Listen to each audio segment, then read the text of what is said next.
Hello, everyone, and welcome back for another episode of the Outdoor Adventure Series podcast, where we celebrate individuals and families, businesses, and organizations that seek out and promote the exploration, stewardship, conservation, access, and enjoyment of the outdoors. Today's episode is part of a podcast series we're producing in collaboration with Visit Johnson City and the regional partners that will be hosting the OWAA's inaugural Field Fest event in July of this year. Our guest today is Austin Finch. Austin is the Economic Development Director for the Joint Economic Development Board of Unicoi County. His job is growing the economy and improving the quality of life in Unicoi County. Austin, it's a pleasure to have you on the Outdoor Adventure Series podcast. I'm so glad you're participating in our series leading up to the Field Fest event next month. Welcome. Thank you. Yeah, thanks for having me on. I'm excited to share about our county and get ready for this event. Fantastic. And I know you've got some great events in store for the OWAA's members and for our listeners. If you don't know this already, OWAA is the Outdoor Writers Association of America. We visit many destinations throughout North America where we celebrate our annual conferences, and Field Fest in Northeast Tennessee is one of our newest ideas. It's the first opportunity for journalists to really come and visit a very in a more intimate way, a geographic area. And I love the fact in Austin, you have to share how this came about, is this kind of collaboration from many of the local tourism associations, economic development boards, chambers, to pull together to plan this event. So I love that. I really do want you to share a little bit about that. But first, I would love if you could share a little bit about your background and what does it mean to be the Economic Development Director on this board in Unicoi County? Yeah, absolutely. So I'm from Unicoi County originally. I left the college in Louisville, Kentucky, started a career there in international logistics that took me to Denver, Colorado. I kind of had me all across the West Coast by the end of it. And it was a good job and definitely enjoyed my experiences out west. What you start to realize, especially when you're managing international supply chains during a pandemic, like, is this really what I'm passionate about? Is this what I want to do? Or kind of what suits me better? And I've always had a passion for places, my places especially, and what do you do to recruit them? How do you become like these other places you see, or how do you become the best version of your own community? And I didn't even realize that was a job until my current employer. I actually work for the utility company here at Erwin, and we do a partnership with the Economic Development Board, where I'm their manager as well. He heard the way I kind of talked about the county and what we could do, and he was like, yeah, I want you to come and take this job. And I was like, yeah, absolutely. I'd love to do that. But let's make that happen. And especially seeing kind of what happened out west with these mountain towns, how they managed to capitalize on the resources they had, and look at all that we had here, the rivers, the mountains, Appalachian Trail. I was like, we can do a lot, and we have a lot of room to grow. And so really took this job to make that happen. And it's really kind of all encompassing. You're in a small county and you're kind of a one-man operation. I'm doing everything from industrial recruitment and retention, tourism development, residential recruitment, trying to bring in developers, helping small businesses, getting grants, doing infrastructure grants. I mean, it's really all over the place, but it's a lot of fun. We're really seeing some progress over here. Excellent. Now, I'm curious, did you grow up in the area of Northeast Tennessee? I did, yeah. So I grew up here all the way up until I left right after graduating high school, which is a kind of a common story around here. There's a lot of people do go seek opportunities elsewhere, but now that opportunities are growing here, there's a chance for us to kind of bring back young families, young professionals. Post-pandemic world has really been great for East Tennessee, Northeast Tennessee, especially in a lot of ways. Industry's growing, the outdoor recreation world exploded and really helped us and just brought a lot of attention here. And so I'm hoping to kind of turn the tides on kind of brain drain, we experienced for a long time here. Okay. And was your background more on the business economics side versus the I would imagine as in your role, I think of tourism associations. I think of chambers of commerce, who all, if this were a big Venn diagram, there's a lot of overlap. And so, Yeah. are you using some muscles that you had? And I think you kind of alluded to, you had not expected to be doing some of this work when you left college and embarked on some of the things you were doing. Yeah, I mean, I think at any job, a lot of it is learning by just figuring out what needs to be done and being a problem solver. I think is number one. Like, what do we need to do? Where do we want to be, and how do we get there? And you just piece it together and find the resources and the people to make it happen. But yeah, I was more on the business development side of things in my past career, just dealing with kind of high level stakeholders, basically glorified sales. And it's kind of what I do now. I'm a salesman for the community. It just depends on who I'm selling to. The problem is that keep shifting. Am I trying to convince a real estate developer to come here and build houses? Am I trying to convince people to come visit or locate an industry, keep their industry, locate a small business? So that's, yeah. So basically a salesman. Yeah. I don't want to say it, but I will. Sales for the community. All right. Well, I can imagine then you have a lot of hats that you wear depending on the day or the time of the day. And you're involved in a lot of exciting activities. And one thing I have learned, not just in our interviews with the various directors of the communities that we were involved with Field Fest, is tourism is such an important part of the economy. And as really, it was growing, but then COVID hit. Folks they didn't want to be stuck in their home. They wanted to get out and explore. That then produced some new opportunities and challenges. But I think that what's important is that I'm hearing is that economic development does very much involve tourism, because it's such an important value in the community. It brings people in the community to take advantage of the outdoors, buy equipment and trinkets at stores, eat in restaurants, put your heads down in a bed somewhere. And so for Unicoi County, what's been the impact to tourism, and how are you kind of leading the charge to doing a great job today, but there's so much more we can do? What does that look like for you? Yeah, well, I think you're right, though, that it's a huge part of economic development, especially for us in our situation. Right? Tourism is real money, right? Like it is money coming into your community. It is supporting small businesses.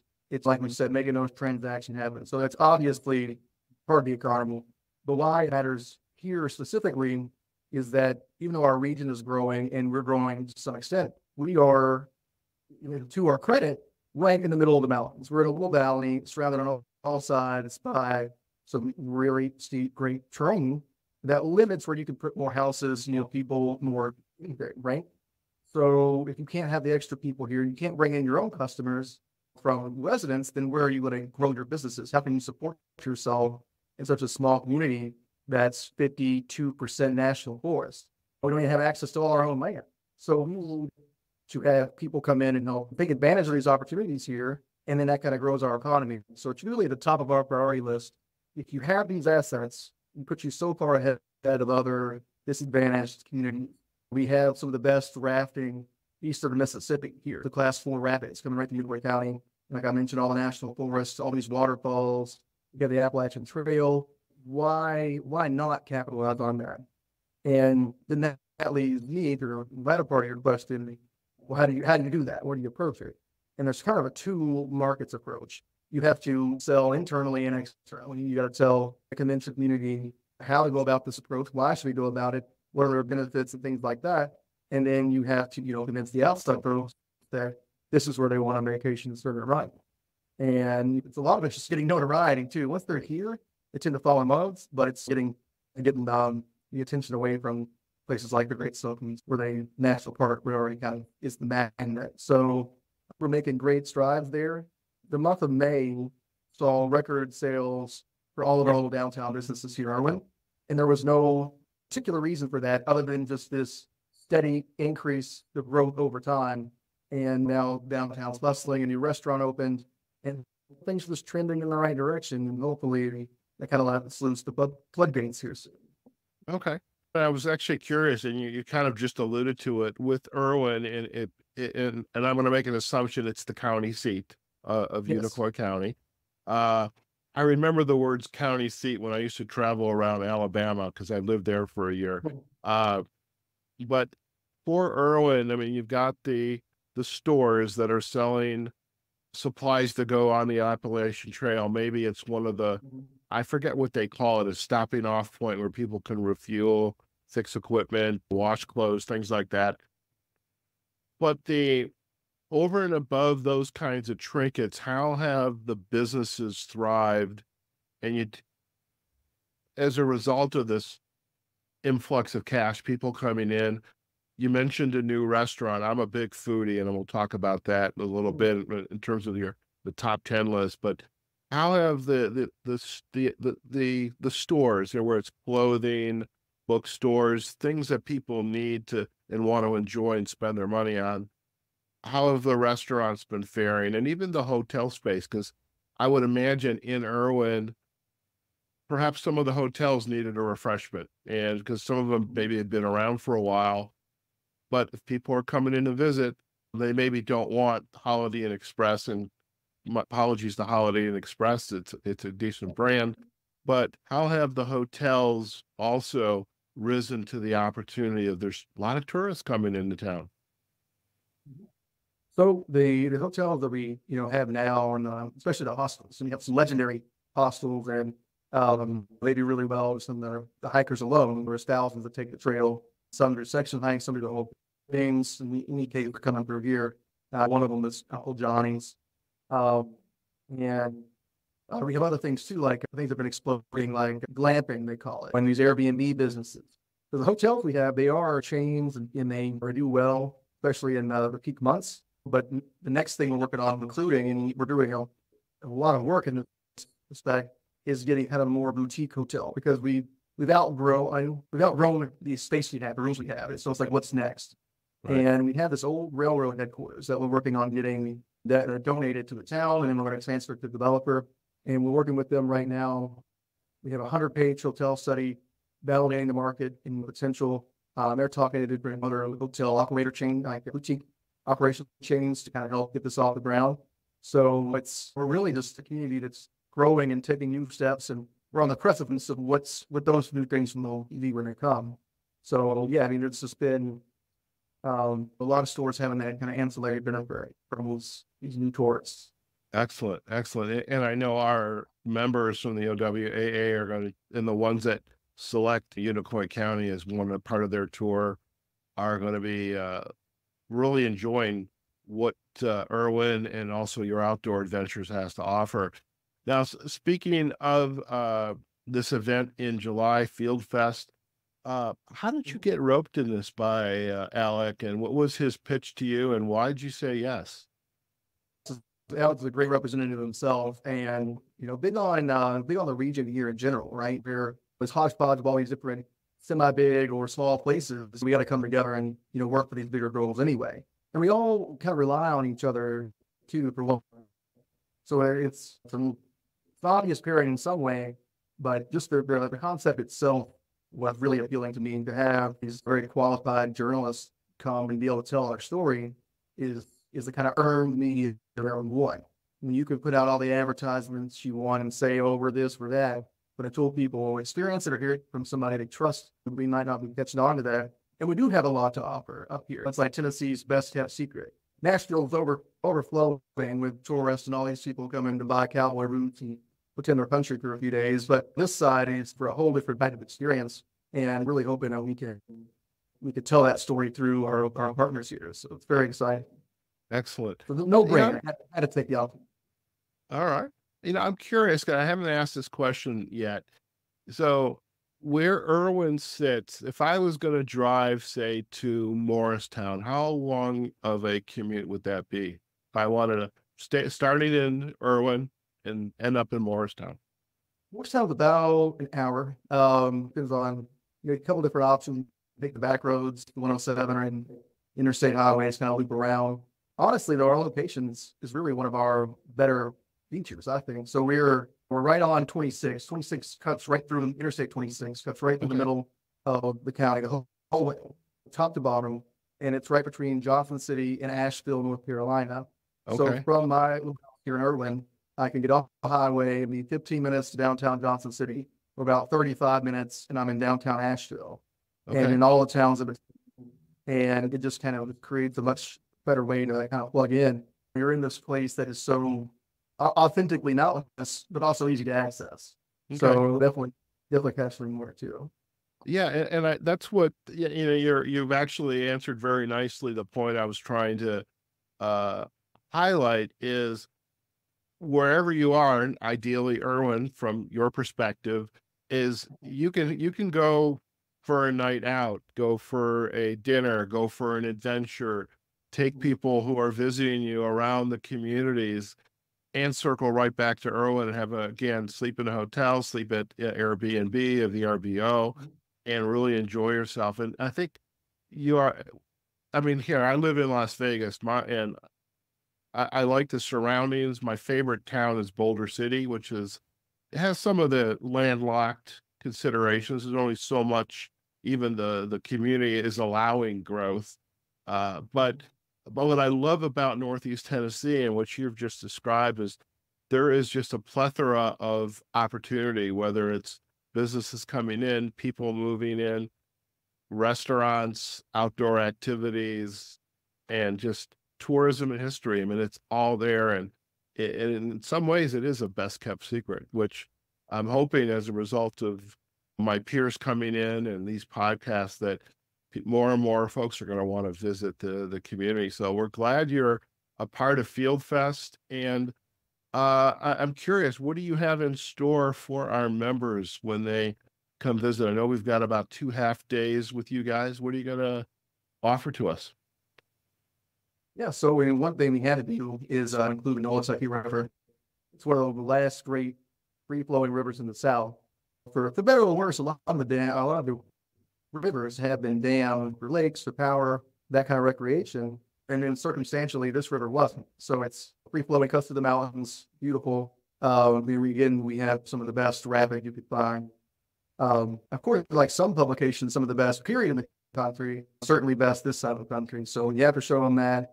And just some of the more popular features. One of the most visited things, even if people who are saying they're visiting the Johnson City area, talk about specifically beauty spot, top of Unaka Mountain, which happens to be in Unicoi County.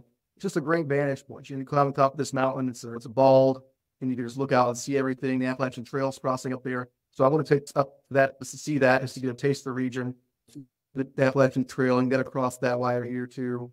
And next, we kind of come down the mountain a little bit, and there's a beautiful waterfall that I want to take us to, which is it's not very commercial, it's not very crowded, and it's just like a super tall, multi-story waterfall. It's a very authentic experience. And then you kind of come down on the other side of the mountain with just beautiful tall pines on all sides of you, and just kind of just weave through the mountains. And I don't know, I think it's just a really authentic experience. I think we could package into these 2 different half days. I love it. And I have to say, in all honesty, this event should not have been 3 days. It needed to be at least a week, because I think when folks come back from any one of the tours like yours, they're going to say, this was phenomenal. And there's probably going to be a dozen other folks saying, oh my God, I wish I could have been on that tour as well. And so I think as I'm having these interviews, I'm thinking this could have been a much longer event, but we've got to start somewhere. And I know our members are going to enjoy Unicoi County. I'm definitely looking forward to it.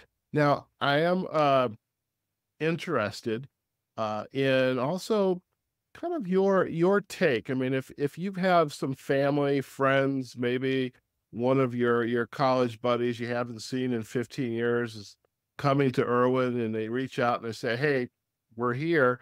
What are your top 10 things that you'd like to recommend or would take them on to give them a nice breath of what's the best of Erwin and Unicoi County? What are you going to offer? Yeah, I think I always love the tour guide anyway, and that's kind of led really well into this job. I just loving to talk about the places that I love, including this one. And so I always play that role and happy to do it. I just had friends come down from Louisville for Memorial Day weekend. There's just a lot of good, cool tucked away spots. For one, there's this called Takeout Tavern. It's tucked away in the mountains. I go down this little windy road by the river, and you sit and you just look over the water, and you're surrounded by trees, and you just have a quick drink. You got to come to downtown Erwin too. You got all these little boutiques, you got the restaurant, you got one of the best coffee shops in the region. I got to do that. You got to show them, I guess, the beauty spots. You got to show them some rafting. You got to go to Rock Creek Park. It's been built a long time ago. I think it was built in the Depression, actually, in the National Forest. It's just really cool, tucked away area. Some more waterfalls there. I hope I don't make this list too long, but you can go up. You got to go up to Redwood Falls, sorry, not Redwood Falls. You got to do Redwood Falls too, but you need to do Rock Fork State Park. It's one of only 2 places in the entire world where you can see synchronous fireflies. It's only us and in the national park, Great Smoky Mountain National Park. Only place where you can see all of them like light up at the same time and then dim at the same time. Yeah, so definitely something you want to see in the summer months. It's a beautiful park in general out there. The Chestola River area is good. Well, it's the Pinnacle Tower. You have an old fire watchtower on top of the mountain. And it's a really well carved, kind of well designed. Have to get up there, and just another really good vantage point. The thing I love here the most is just how accessible everything that I mentioned is. I went out to live in Denver and wanted to live that kind of mountain lifestyle, except for I had to wait 3 hours to get to the point, 3 hours of traffic to get to the point where you can then hike, but then you felt you were in line to hike, like you were always with other people. It was just, I don't know, it wasn't very convenient. And there was like, there was parking trouble. And then here, all those hikes I mentioned, the Pinnacle Trail, and you just pull off the highway, literally, and you just park in that parking lot, and then you're on the trail. I mean, it's minutes from where I'm at now, and super easy to access. A road will take you right up to the top of beauty spots too. It's very, very much there, but you can also feel very secluded and just in nature so quickly. So it's a great little spot for sure. I don't know if I got 10 there or more than 10, but I feel like everybody got the picture. I think there's a lot to do, and your friends may want to stay for longer than just a long weekend. But what I love about, again, this region, Unicoi County, is whether you want to hike, you want to bike, you want to kayak, raft. I'm big in coffee, by the way, so I would like to take a big coffee thermos of really good quality coffee, and you'll have to share with us what that coffee shop is just kind of looking over, sitting up on the mountain, just looking over the horizon, and it's just like, that to me is the most wonderful feeling in the world. So I think anybody that comes to this area is going to love it. But okay, tell us what that coffee shop is, by the way. Steel Rails Coffee House. Yeah, so Steel Rails is creative because we were originally started as a railroad town. Okay. And the railroad packed up in 2013, which was pretty devastating. Yeah. So it felt like kind of like the end then, like, oh, like we're done, like this is who we are, what else can we be? And that's where this pivot started to come. And now, almost 10 years later, we're more alive than we were then. You could tell it. You could see the light downtown and the energy and the interest. And again, we're lucky to have this natural beauty, because I think if we were in some area that maybe has a little less to offer, maybe it wouldn't turn out so well for us. But to your point about mountain biking, I feel really bad for not mentioning it. We've a couple of years ago, we opened a new mountain bike park here, basically right in the middle of town, because the mountains again are right here. So we just got a grant to expand that, adding another 8 miles trails, and so really growing that up as well. I love that, and again, you're making a great case, even in these 20-some minutes, of why you need to think about Northeast Tennessee and Erwin and Unicoi County as a place to lay your head down for a long time. Are you going to move here from Vegas? I think it's a joke. Others may not think of this as a joke, but I'm always looking for my next place to live. And as I'm doing these interviews, I'm thinking, this is a cool place to live. Now, there's a certain event that is about to come up that will keep me here for at least one more year. However, I have to say, your whole area, Northeast Tennessee, whether it's Johnson City, Bristol, Morristown, Greenville, Kingsport, Erwin, I'm thinking there's a lot of opportunity. So I definitely need to start checking those real estate sites and apartment rental sites. Yeah, I got some contacts for you. We'll get you set up when the time comes. All right. I love it. I love it. Listen, before we head out, I am curious. I mean, when I look at you on the camera, I'm looking at what I think is a guy who's probably late 20s, maybe early 30s, maybe. And Yeah, so, but pretty one. I would imagine there's probably been some aha moments in your life when you kind of look back. Some people want to be doctors, accountants. Some people, they just want to open up a little store in the small town where they grew up, and that's okay. But when you kind of look back at your career growing up in the area, going out to Colorado, now you're back in Unicoi County. As you look back, what's been one of your aha moments when it comes to either helping people learn about this community or helping a business start up in this community? What's been one or two of your aha moments? Well, for one, I do kind of fall into the millennial trap of like wanting to have impact with my work and what I do. So having these business skills that I think I have, and then having I want to make things better. And this job is that perfect kind of alignment, and I'm lucky to fall into it. But I think the aha moment is just being able to see other people's dreams come true and being able to kind of see how that strategy needs to fit together, like what parts are missing. So you have these people who are coming to little downtown Erwin here and they're investing their money to make these businesses happen. Unique businesses, unique boutiques, and their little smoothie shop, fruity smoothie, and the 19-year-old girl starting a bakery here, going out on just making it happen. It's like, well, how can I support that? But then you got to think too, kind of like what's missing, what's the strategy? And though we had places to eat in downtown Erwin, we realized we needed a nice restaurant. And it felt like a very, very heavy lift to have a high grade restaurant come in. Restaurants are risky. Food prices are hot. Like this is the hardest time to make this happen. And we had an event. We called it the Real Wild Social, the Real Wild Unicoi County. We brought all of our business people together and we're like, here's the vision. Like, here's what we need to be. And here's how we're going to support ourselves and grow. And I had very, very little anticipation that this event would actually lead to what I want in So Stew. But once we got done with that conversation and once we got done with the speech, this couple approached me and they said, all right, well, we'll help you open your restaurant then. Like, what do you need? What do you need it to be? And I was like, we need an outdoor themed nice restaurant. And then now 2 years later from that event and through incentives that we worked on through the town, we worked on through EDB, for them finding a restaurateur who actually knows how to make this happen. Chefs and all these different people, we now had that done and accomplished. And we have this nice restaurant here in Erwin for the first time in 15 years. And it's bringing in traffic. All these little businesses, that bakery I'm talking about, the coffee shop, and like I said earlier, have their best month randomly in some idle May. And that's got to keep continuing. And this traffic we're seeing downtown needs to keep going. And now all of a sudden everybody's starting to see their dreams kind of come true. And that just feels very fulfilling.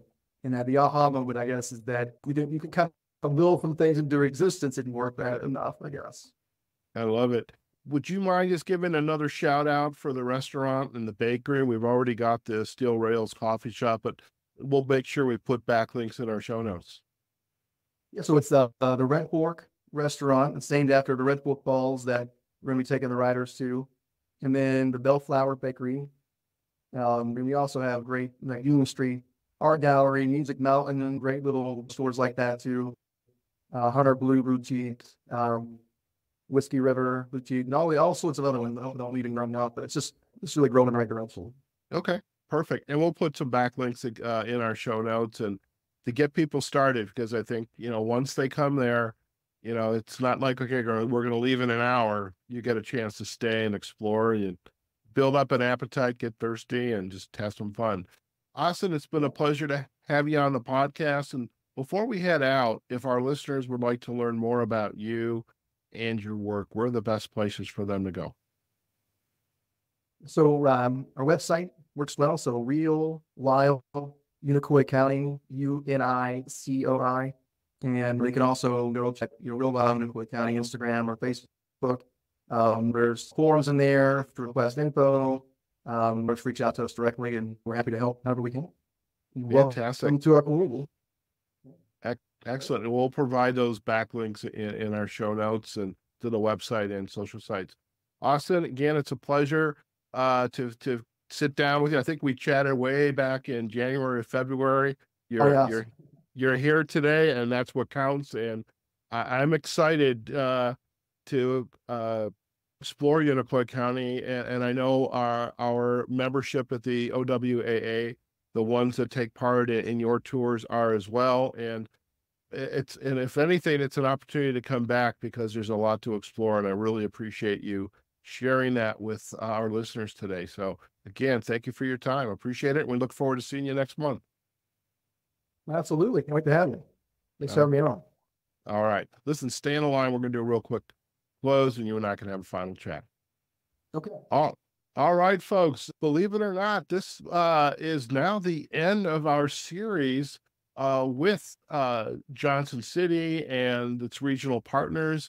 Unicoi County. Our interview with Austin is kind of like the icing on the cake. And I'll tell you, after now 9 episodes, if we haven't sold you on why you need to visit Northeast Tennessee, I don't know what else we could possibly have done, because in Unicoi County and in Erwin, lots of opportunities just to bring your friends and family, get away for a weekend, explore. Maybe you're looking to move from somewhere, wherever it might be, and have a new quality of life. And well, now you know there's some opportunity here in Northeast Tennessee and in Unicoi County and cities like Erwin. So we really appreciate Austin sharing all this great information, as well as taking a shot at that top 10 list. And we're going to provide many of those links in to either the experiences or the businesses that he has shared. We'll provide backlinks in our show notes.